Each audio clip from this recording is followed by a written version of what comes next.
Cannes has its film festival. Davos is a draw for the world's political leaders, but here in Monaco, in early June, it's all about the wealth creators at Ernst & Young's World Entrepreneur of the Year contest.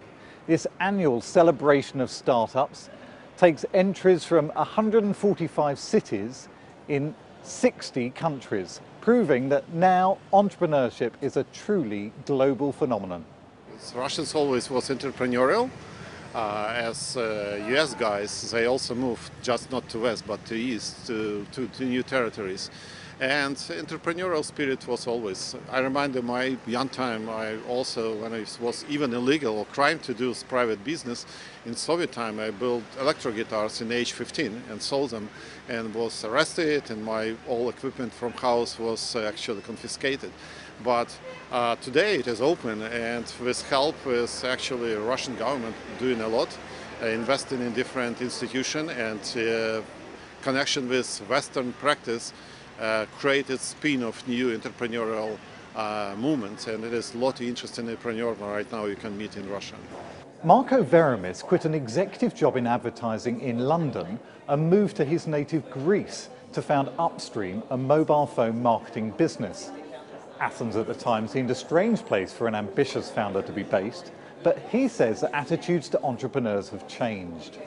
The entrepreneurial culture in Greece when I went back, which was in about 2001, so quite a while ago, was still very much businesses that were offering technology to the state, the public sector, which at the time was actually quite generous, let's say, with plenty of money. This has changed. And this is one of the areas where there is a silver lining in the crisis, that it has really jump-started an entire ecosystem of startups in the technology space that wasn't there before the crisis. So, there's always some very good things coming out of these terrible situations.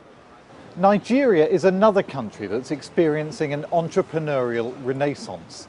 Austin Avuru spent 22 years in a salaried post before founding Seplat Petroleum.